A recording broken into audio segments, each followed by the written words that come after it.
সকাল থেকে হেভি ফুর্তিতে আছি। হ্যাঁ, বিশ্বাস করুন, দারুণ আনন্দে মনটা একদম নেচে নেচে উঠছে। কেন?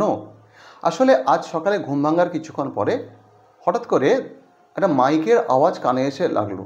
না, একটা না বলে বলা ভালো, দুটো। কারণ কাছাকাছি কোথাও একটা হরিনাম সংকীর্তন হচ্ছে, তার হরিনামের কিছু অংশ ভেসে ভেসে আসছিল, এবং তার একটু পরে আবার একটা মাইক শুরু হলো, সেটা কোথায় আমি বলতে পারবো না। সেই মাইকে যে গানটা শুনলাম বা যে আওয়াজটা ভেসে এলো, তাতে মনটা বড় প্রফুল্ল হয়ে গেল। কী গান বা কী শুনলাম? আশ্বিনের শারদ প্রাতে বেজে উঠেছে আলোক মঞ্জির, বাইরে তখন ঝমঝমে বৃষ্টি, এবং এর একটুক্ষণ পরে সেই বিখ্যাত গান, বাজলো তোমার আলোর বেনু, মাতল রে ভুবন।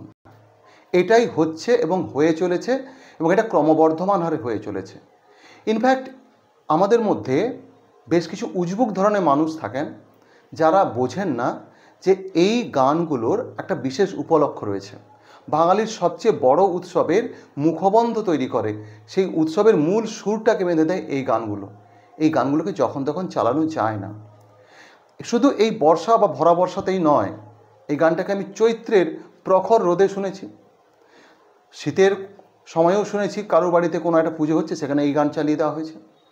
তো এই সমস্ত গান যারা চালান এই সমস্ত অসময়ে, আমাদের মহিষাসুরমর্দিনীর পুরো রেকর্ডিংটা তো এখন ইজিলি অ্যাভেলেবল, প্রত্যেকের মোবাইলে রয়েছে। তাই যেহেতু ইজিলি অ্যাভেলেবল, যা ইচ্ছে তাই করা যায়, এরকম একটা মানসিকতা রয়েছে।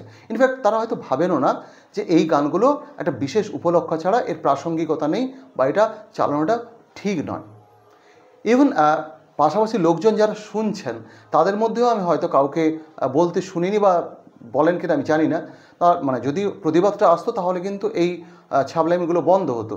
কিন্তু আশা করি আমরা সবাই এরকমভাবে মোটামুটি অভ্যস্ত হয়ে গেছি।